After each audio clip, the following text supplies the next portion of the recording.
Hello, hi there. I'm Clifford Bates, and welcome once again to reading Sun Tzu's Art of War. Um, we're at our seventh session of the middle of the 13 chapters or sections of Sun Tzu. Uh, um, Today, this is the one we are doing the fray or the battle, chaos. This is my third attempt doing this because people keep interrupting. So let's hope we can do it. This will be successful this time. Um, he begins here with, and this is a weird one because this will be halfway through it. He will have it. There'll be another voice in it. We begin like he normally begins, which is the introduction. Master Sun said, which is this is going to be what Master Sun said, and he begins. Now he starts out with war, but what some general principles of war. He goes, war in general receives orders from his sovereign, assembles troops and forms an army, makes the camp opposite the enemy. With true difficulty, the true difficulty begins with the fray itself. Now, the fray is the combat, the battle.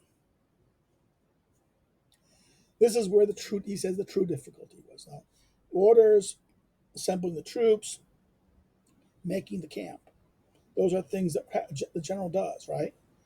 Um, and then, but the real difficulty is the fray. Now he says this: the difficulty of fray lies with making the crooked straight and and making an advantage of misfortune. So the fray, difficulty of fray, is the problem of the crooked and the straight, and making and making an advantage of misfortune. Now, but this who's enforced? Well, the enforcement of the enemy, or something. In other words, taking an advantage of something that you're saying an opportunity. Fortune gives you a negative. There's that famous line: "When you get lemons, make lemonade." Right? This is the thing. This is taking a disadvantage and trying to turn it into an advantage, both in terms of your enemy's misfortune or your misfortune. Something happened that you didn't plan happening. See how you can turn it into a benefit in a sense. Um, he then does this appointment. He says, now he starts off something. Now, what is this? He starts off with saying, take a roundabout route. In other words, not a direct route, take a roundabout route and lure the enemy with some gain. Do something to lure the enemy that they will come after or move to get some benefit or some profit gain. Um, Set after him, but arrive before him. In other words, you have an enemy, you go after him, but you arrive before him. Now this is to master the crooked and the straight. Now these I think they're the crooked and the straight here is these two things because they're semicolons. The semicolons in the end with the period. The first clause in this sense is the English doing, but the Chinese has no grammar in that normal sense. But I think this is how it is. These two things are very much connected. In that the first is one stratagem, one way of the crooked and the straight, and the second is the second aspect of the crooked and straight. The first aspect of the crooked and the straight is to go an indirect way to lure the enemy towards you. Do something to make it appear that you go in a weird way that you don't appear threatening to the enemy and make him and offer a bait that he would have to take. Then, once you go after him, but get there, but arrive before him first. In other words, again, getting there first. Going get if you're going to intercept, you see your enemy, you want to intercept him. Well, intercept in a way that you get there, get to the place where he's going to get to. You get there before him. Okay. Don't go to him where he's set up. Okay? If he's that's the recipe for disaster. The fray can bring gain, but it also can bring danger. So the fray, the battle, can bring gain, but it also can bring danger. Now he says, now he's going to give some wandering. He says, this is some things you have to worry about. Throw your entire force into the fray for some gain, and you still may fail. In other words, again, this is the now he says, abandon camp and enter the fray for some gain.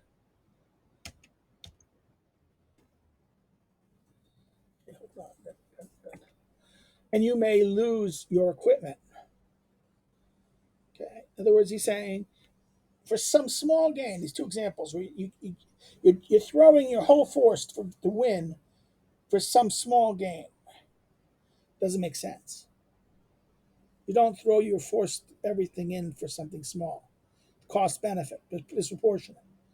You can still lose, okay, and then you lost everything. Okay, you lost your whole force. You should only lose your own force when it's really worth it. And that, therefore, if it's really worth it, is the gain is important, essential. It's if the in other words, it's better to lose a battle in that sense and keep your forces intact than to throw everything off for something that is really not worth that much. Okay. Now he says, and the same thing of throwing, go abandon your camp to go, have the whole thing goes in it. The camp, the support units go in there. What happens? You lose your support equipment. Somebody can come and take your equipment away from you. Now he says, and then he has this other thing, this longer one, right? He has these, he has these long thing. Order your men to carry their armor and make a forced march of day and night without halting. March after 30 miles at double speed for some gain. Again, so notice the some gain. And you will lose all your commanders. The most vigorous men will be in the vanguard, the weakest in the rear. 1 in 10 will arrive. He's saying that, in other words, you're going to really lose if you do this. And you're doing it, why? For some gain. March 15 miles for some gain, and the commanders of the vanguard will fall. Only half the men will arrive. March 10 miles for some gain, and 2 and 3 men will arrive. Notice this. Long distance, real exhaustion, uh, uh, uh, uh, all your commanders, most all your commanders will be lost. 1 in 10. Next, 15 for some small gain, and the commander of the vanguard will fall, and only half the men will arrive. Of 10 miles, some gain, 2 and 3 men will arrive, but no general won't be lost. Without its equipment, now notice this. And so he gives you 3 things, but every one is diminishing. So the first one, this long 30-mile march, 30 miles, you lose all your commanders and 90% of your force. 15 miles, you lose the front commander, your vanguard commander, who will fall, and only half the men will arrive, 50%. So you went from 90% to 50% loss. Then what you have here is then what? 10 miles for some gain, 2 and 3, 2 of 3 men. So that's about 1/3 loss. So you have 1/3 loss. But your commander doesn't collapse, disappear. You don't. So therefore, look at that ratio. Learn what he's setting there. So therefore, what is this? Now even if you now notice this again, all this is for some gain. Again, the idea that a gain, any risk you take, the gain must be worth taking the cost. So you know that this a 10-mile loss will cost you 2 and 3 men. Is that loss? Is that gain worth it? You have to think. If not, then it's not. You don't do that. Another point. Now he says, without its equipment, an army's lost. Without its provisions, an army is lost. Without its stores, an army is lost. So, in other words, you have to think a commander needs to take care of his equipment, provisions, and stores. He can't just throw everything into the battle. He has to think about what happens if the battle doesn't win. You can retreat, okay? Without knowing the plans of the feudal lords, you cannot afford land. So without equipment, without this, you don't have anything. Okay. Now he says, so without equipment, without that, all the army is lost, right? Then he goes, without knowing the plan. That's the first without. The second without knowing the plans of the feudal lords, you cannot form alliances. So what does that mean? That okay, the feudal lords. I think he means here, if you don't know the political situation of of other all the environment you're in. In other words, if you want to try to make alliances with other outsider leaders, you have to, or regional populations and regional centers. You need to know who are they, what are their ambitions. You have to know them. You have to know who they are, what their plans are, what their intentions are, what they're doing, and therefore, even your enemies, you have to know their plans. Why? Because you know their plans, you can how can I say this? Form alliances with other people because if you know that their plans are this, you can take the most advantageous situation for yourself. So we don't know what the plans of the feudal lords. You cannot make alliances without another. The next line is the next without knowing the lie of the hills and woods of cliffs and crags, cliffs highs and crags, hiding areas within the caves, of marshes and fens. You cannot march. In other words, you can't march. You don't know the land, you don't know the territory. Without using local guides, you cannot exploit the lays of the land. So, again, this is interesting. I think this is interesting because the withouts are kind of deceptive. Without equipment, armies lost. Without provisions, armies lost. Without base stores, armies lost, right? But then without plans, without knowing the plans, you cannot form alliances. Without knowing the lies of the wool, you cannot march. So it's three, one that's three, and then two that really are connected. Um, and it's interesting that you cannot, knowing local guys, you cannot know the lie of the land. You don't know the environment. You don't know local reality. Now we get his point, a general point here. War is founded on deception. Again, repeats it. War is always founded on deception. He keeps repeating this thing. Movement is determined by advantage. Division and unity are elements of change. Let's stop here for a second. Let's think about this. War is about deception, mastering deception. And that's about mastering information, mastering perception of information. Movement is determined, your movement of what you're going to do, your movement are always determined by advantage. You benefit, you gain, loss, cost, benefit, advantage, disadvantage, the weighing of this. You don't do something if it's not going to benefit. You do it because it's going to benefit you. This is why the discussion of you making throwing everything for some gain, that this idea of some gain is not enough. If you're going to throw everything in it, that means you're going to throw everything for something little. That's disproportionate. In other words, you should always try to do less for more. You should always, you should not throw everything to gain a little. You should only throw everything when everything's at stake. If what is only at stake is a little bit, and it does not advance, and you don't, and it's going to require you to sacrifice a lot to win a little. Don't play. Don't get in that moment. That's a bad moment. This is what Sun Tzu says. Now, this is the idea here. So therefore, he goes, war is founded on deception. Movement is determined by advantage. And division and unity are the elements of change. So therefore, what does he mean by this? That the division and unity, the way we divide things up and how we get together and how we work together in terms of our spirit, in terms of our loyalty, or to our compliance with each other, this is all tied to things we've talked about earlier in the different earlier chapters. But he says these are the elements of change. Now he has this very odd stanza here. Now I always have to say I apologize for using the Google Book thing.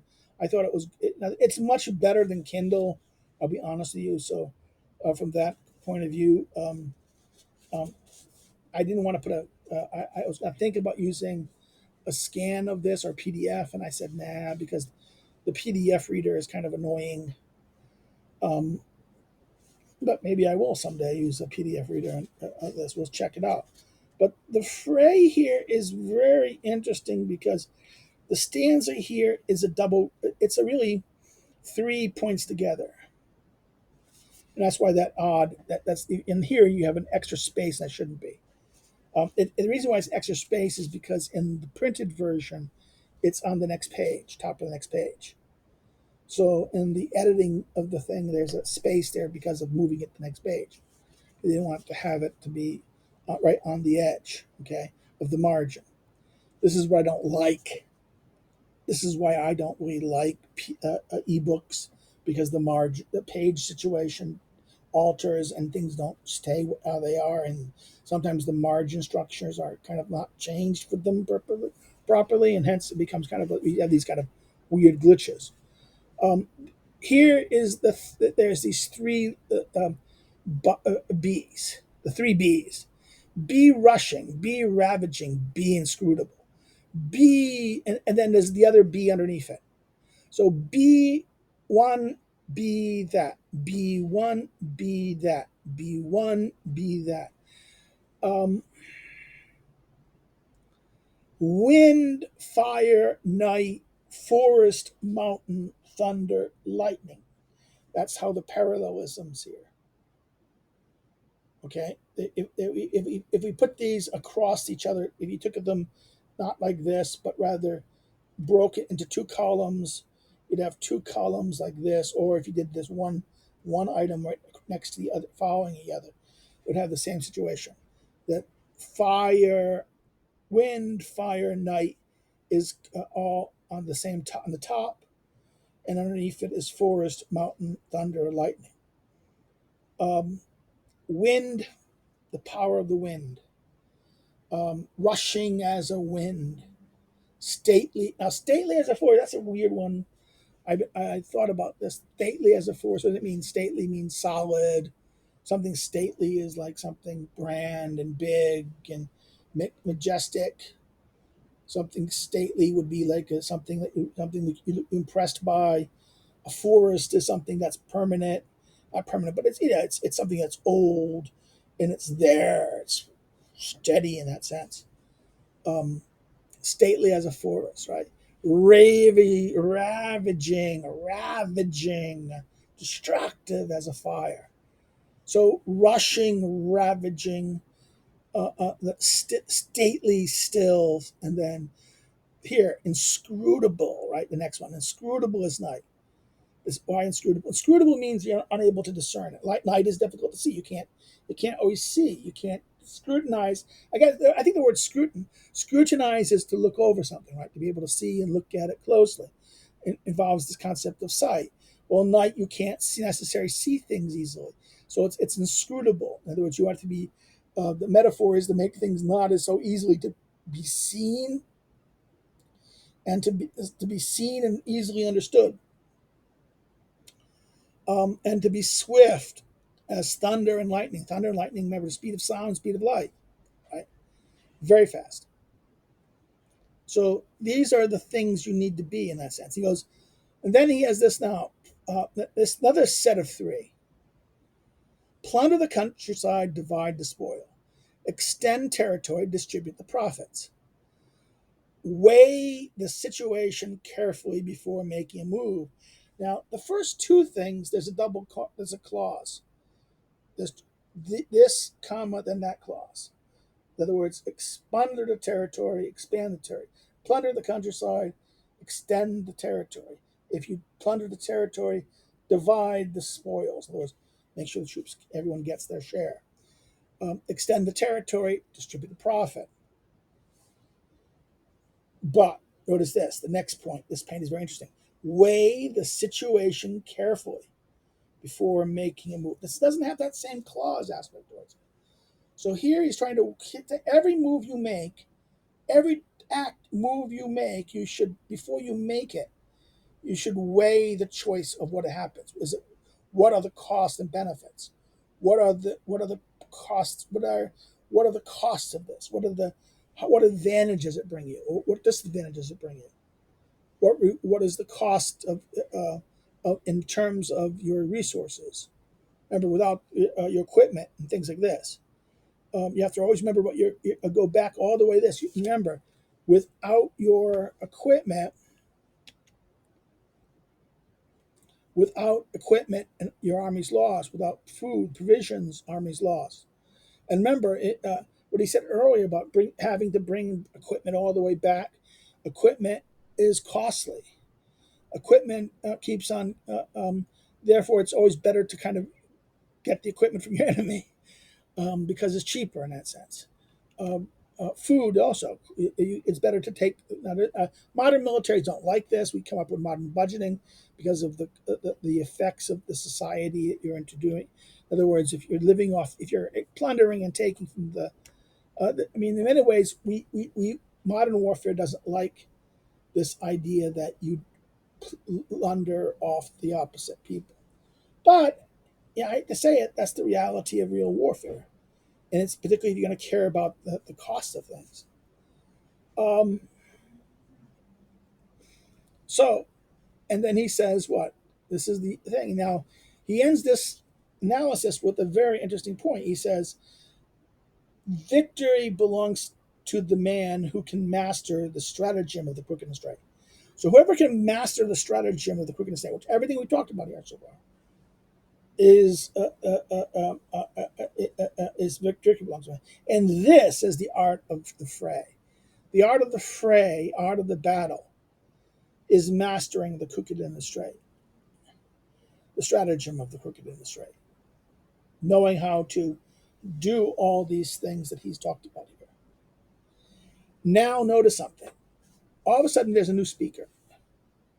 It's not Master Sun. It's not Master Sun. It's the military primer says.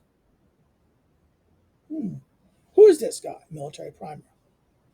Is this kind of someone new? This is someone who's going to be well, what does he say? This is someone who's going to talk to you about not about strategy, but about the way soldiers and how to organize something, right?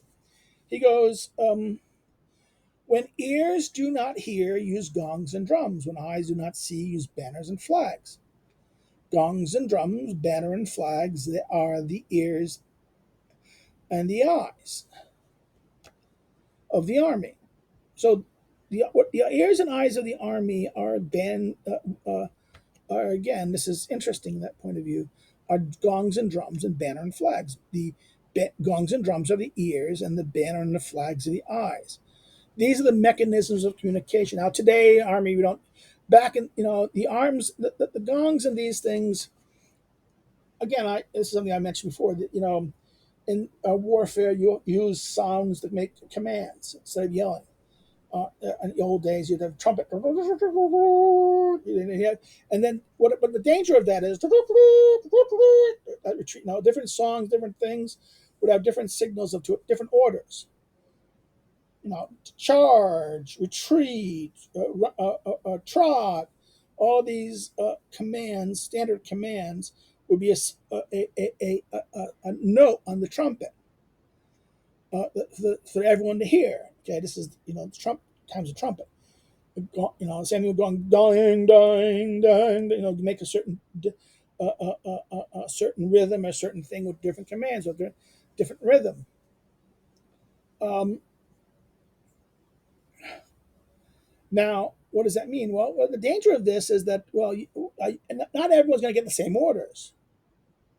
So therefore, to distinguish which unit from each of what order, before the song, a unit, a certain note or a certain tone will signify who's this order is for.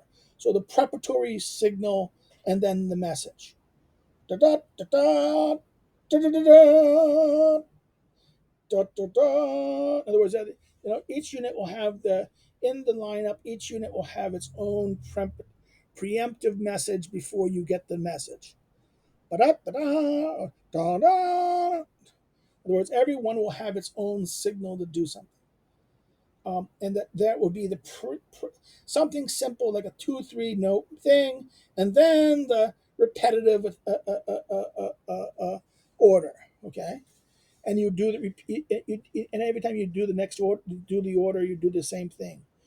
You make the introduction and then the order, so you know who the order is for. So the troops will hear the thing, and the danger is sometimes troops don't hear the first one; they hear the second one. But your troops are are prepared and pay attention to the sound. And then what happens? Banner flags. The banners and flags. The banners signal certain things. The signal units.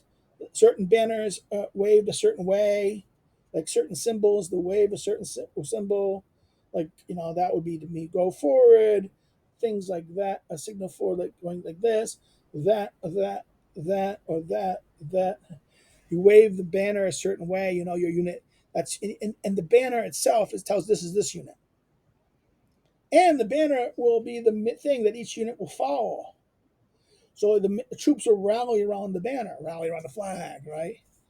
And therefore, each unit.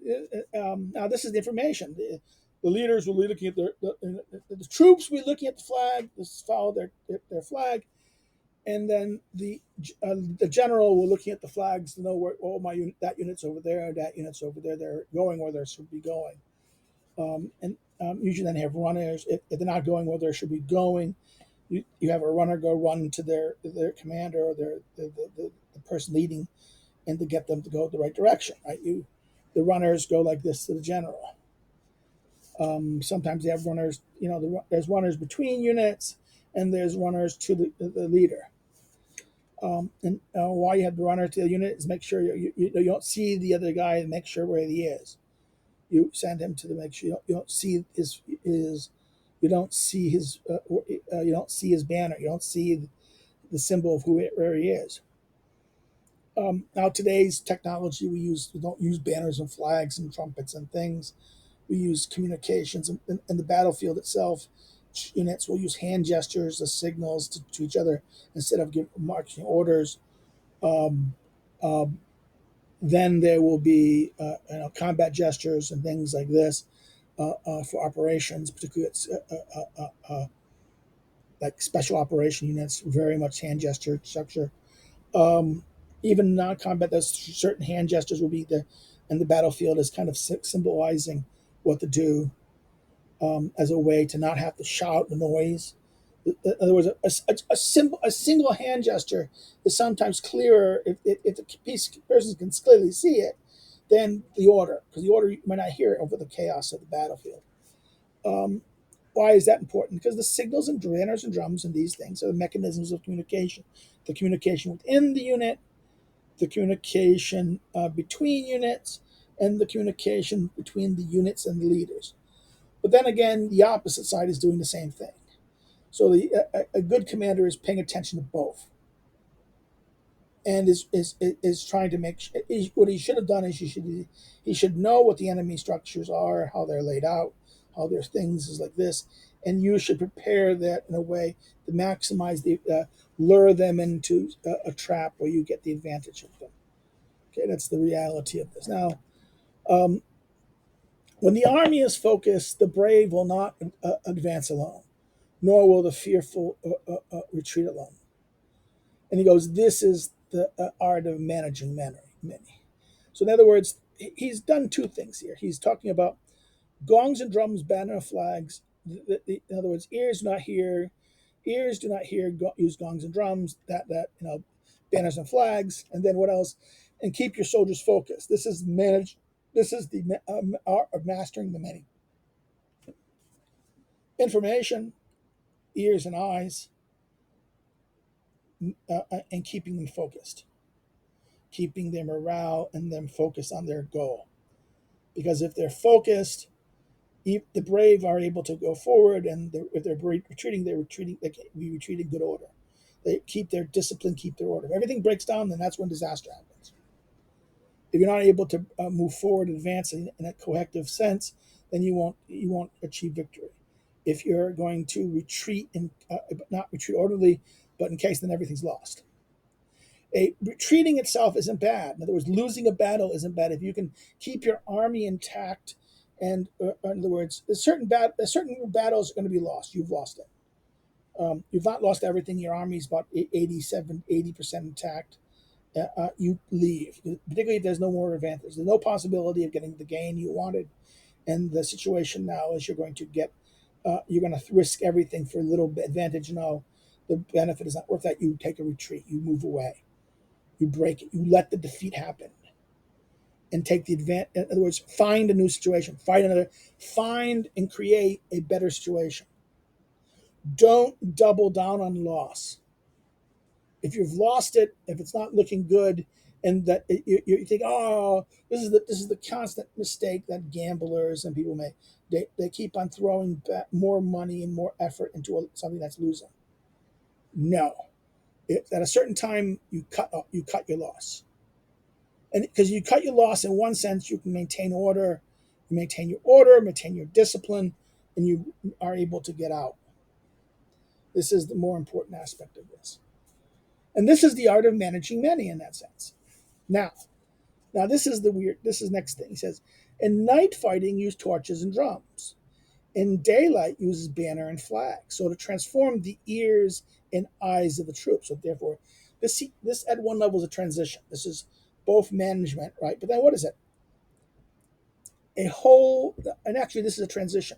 This is very much connected with managing the many. Okay, but it's also protects the next thing. A whole force can be robbed of its spirit. The general can be robbed of his presence of mind. So therefore, in other words, a unit can lose their spirit. A general can lose the ability, robbed of his mind, understanding of his mind. Um,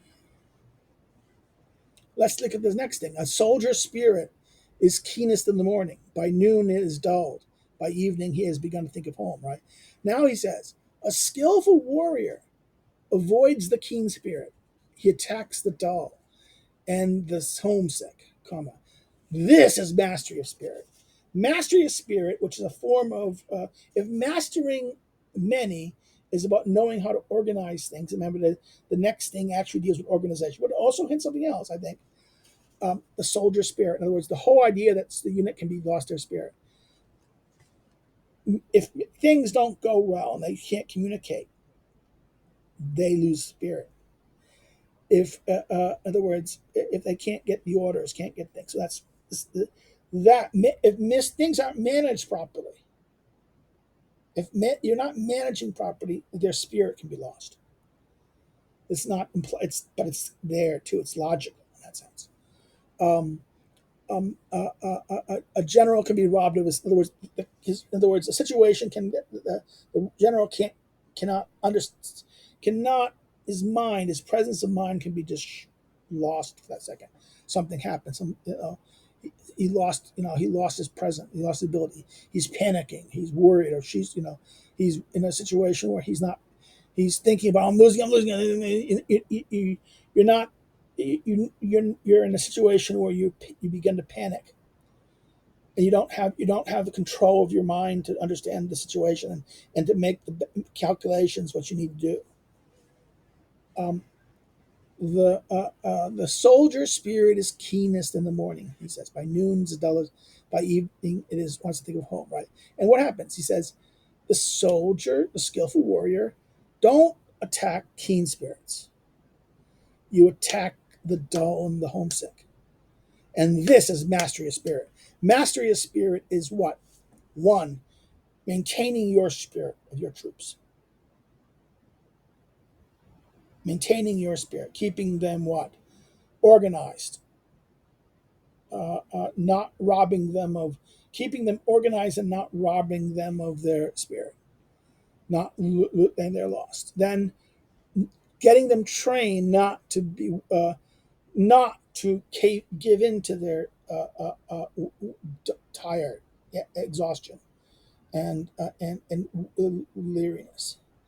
In other words, mastery of spirit is the ability to look at the enemy and know when to attack, because you attack them when they're weak and when they're vulnerable, and you're attacking and by having the mind, the presence of mind, to know when they're weak and vulnerable, and therefore not allowing yourself to become weak and vulnerable.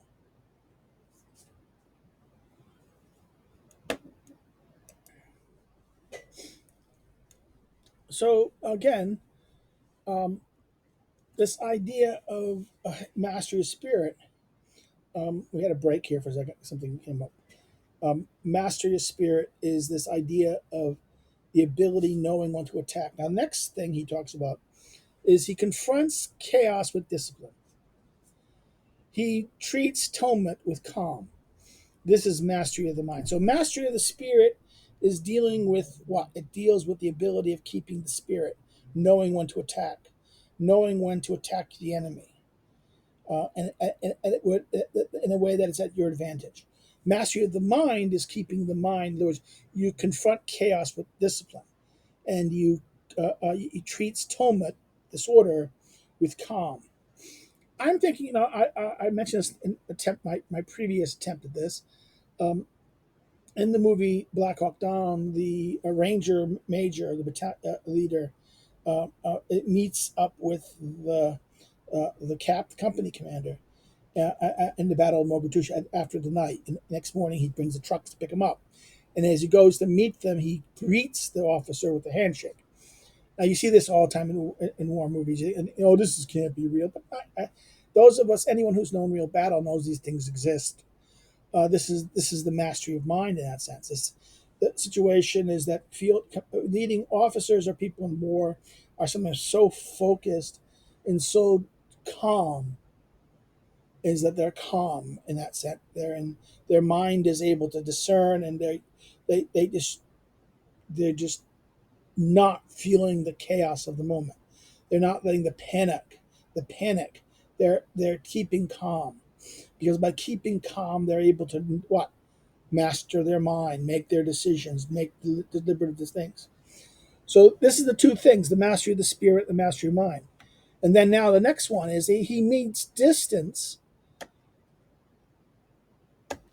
Okay, now this is going to be fighting this with closeness. He meets exhaustion with ease. He meets hunger with plenty. This is the mastery of strength. Okay, the mastery of strength. What is this? Distance and closure. The space issues. In other words, that he meets the idea of things far away as thinking them close. Exhaustion, he meets it with ease. With hunger, he finds solutions to keep people. That it's enough. It's not plenty. In other words, he's not letting hunger make him frantic or weak. This is strength. In other words, distance is like being close. Great distances, and it's not going to be this thing. Oh my God, it's going to be tiring. No, it's close. He meets exhaustion with ease. This is not exhausting. This is, in other words, he gets this ability to master this. That things that look difficult become easy, and then he meets hunger with plenty. Now, this is again the extra strength. And the last thing, he does not intercept well-ordered. He does not intercept well-ordered banners. He does not attack perfect formations. This is mastery of change. Okay, so the four masteries of spirit, mastery of mind, mastery of strength, mastery of change. But remember, notice change is early. He says, what do exchange? Change goes all the way back here. And go back to the thing. He goes, what? Uh, um, we talked about it really early. It was,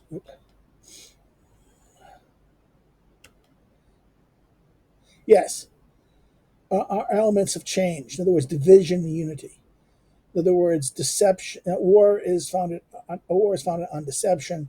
Movement is determined by advantage. Division and unity are elements of change. Division and unity are elements of change.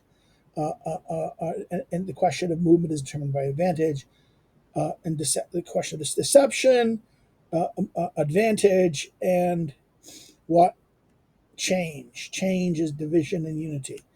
And this leads us to the concept of change. One does not intercept well-ordered banners. If banners are nice and orderly, he does not attack perfect formations. Why? Well, because the perfect formation means it's well prepared. You don't attack something that's going to be defended. You attack the thing that's undefended. You attack the thing that is. That's why you should master chaos. By mastering chaos, it looks undefended. So when it's the making the defended, in other words, attacking his undefended, is a way that you can achieve victory quickly and force him to. And if you do it in such a way that he has to then move and alter, you define his actions. That you, in other words, you should always def, you should not be following his moves. He should be following your moves. That's the mastery of war. This is the mastery of politics also. Don't, in other words, don't. I mean, do things. Don't react. Act. Reacting is problematic. I mean, this means you have to react. So, but sometimes you have to react because, if you, particularly when the issue is essential. But ideally, you should be acting in a way that forces your opponent to react to you, and you determine the flow of these reactions. Now, the four masteries: mastery of spirit, mastery of mind, mastery of strength, and then last, mastery of charge. And he goes, of these axioms of the art of war, do not advance. In other words, these are the axioms of the art of war. Don't advance uphill. Do not oppose an enemy with its back to a hill. Do not pursue an enemy feigning flight. Do not attack keen troops. Do not swallow a bait. Do not thwart a returning army. In other words, an army that's returning home. In other words, retreating. Don't try to defeat it. That it would go home.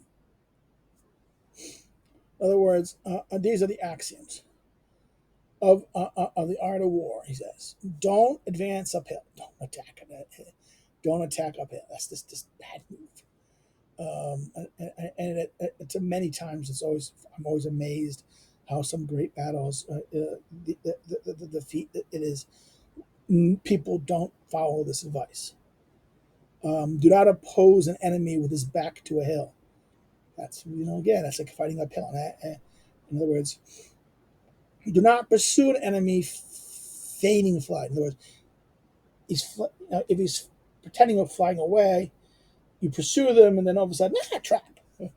No, don't pursue an enemy. It looks like he's and sometimes attacking a retreating enemy is not good. Also, do not attack keen troops. And this is another one. Right? Attacking troops that are keen and energetic. Don't attack them. That's kind of a dangerous thing. You kind of soften them up first. You get them tired, then you attack. Do not swallow bait. In other words, what is bait? Bait is an apparent advantage, an apparent gain that he's alluring you to get, and that what happens is this sets up it sets up the situation where you're acting in a way that to the you're getting the other side is acting to the way you want them to do. That you're setting up that you have advantage, and then do not thwart a returning army. There was an army is running home or collapsing. Don't try to stop it. Don't try to fight it. Leave passage. That's last. Leave passage for a besieged army. Make them give an army that's besieged. Give them a way out. Why? Because if you besiege them and they have nothing, if they can't get out, if you give them no out, they will fight to the end. Okay, always give them an out, but you define the out, and out in a way that that allows. In other words, it gives you. But this army going to go back there and fight again. Okay, yeah, but you don't have to kill them now. You don't have to waste your soldiers In other words, in a route like that, a siege or a thing like that will ultimately tire your forces as well, and it will cost you troops, and they will fight to the end, and and they will fight stronger in that way. Let Demoralize them, but give them a way out to save themselves, and they will save themselves. You don't allow them to save themselves, then they'll stay to the death and fight to the death. So do not press an army at bay, because you press an army at bay, it might force them. They might then fight to the end. Okay, that is a you have to give them out, and this is the art of war. He says it's very interesting. This is the art of war is these certain lessons. These axioms are kind of like the basic fundamentals of understanding what war is like, what the way of war is. And the fray is the center. It's interesting. That's why the fray is the center. It's the battle. It's the chaotic. It is the existential.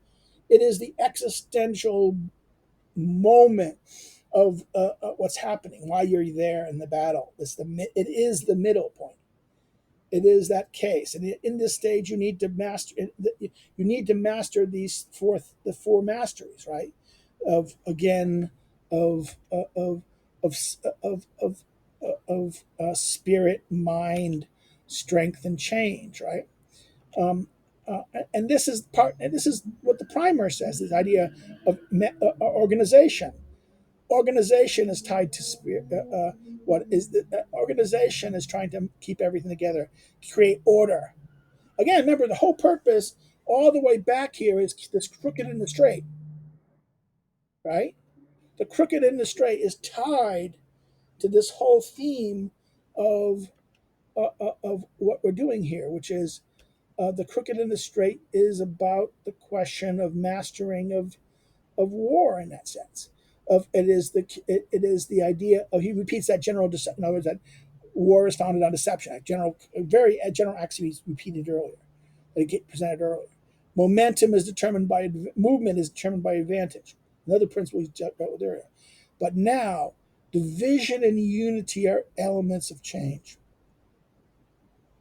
This idea of how do you present yourself, how do you move yourself, how do you organize yourself, and how do you keep your state of mind in such a way, and how do you keep your spirit in such a way, and how do you keep your strength in such a way, and how do you keep your how do you understand the change, and what is change? It's unity and disorder, unity and difference. It is that line of and then he gives these axioms, the axioms of the logic of what is to be done in battle in that sense, general rules that are always true. Those axioms. It's a thing that is absolutely true. It is something that is a fundamental of war. Okay, not mere opinion. And again, he goes, and he goes, this is the art of war. And here we end this has been, like I said, this has been a difficult video for me because this is the fifth take. So, um, because everything's been chaos today. Um, if you like this video, first of all, if you have any comments, please put it below. I will respond to comments. I don't notice we have people not. I don't think people like this so much. I hope people would like this. If you have any comments, I will reply to them. If you like this, please share. You can follow me on social media here. You can subscribe to this and get frequent updates, but you can follow me on social media below. My new book is going to be out. It's out by Lulu. I might put an ad soon on this about it's my book on Aristotle. It's not a book. It's really kind of a study guide. A guide through. It's basically if you want to read Aristotle's Politics, this is kind of like a guide to go through the whole politics, with outlines and charts and even some stuff at the end about bibliography about some sources that'll be useful. It's out by Lulu. It's $30. I was surprised. I was hoping it'd be cheaper, but it's 280 pages, so it's a big thing. It's not like a little teeny 50-page book. I think all the sources and references at the end kind of made it went over. It's a significant bibliography, and that I'm getting. It's a very good bibliography that I got permission to use from a friend. Um, it's it's something that every student of politics would, if writing a paper on it or something like this, would be useful to as kind of a guide to the book itself, but also guide to kind of know what's out there. In other words, it's kind of like a help shortcut to go use Google Scholar. um, I hope that will be there. We will continue next session with the next the eighth chapter of 13. The next part after the middle. This was the middle. So take care and have a good day. Bye bye.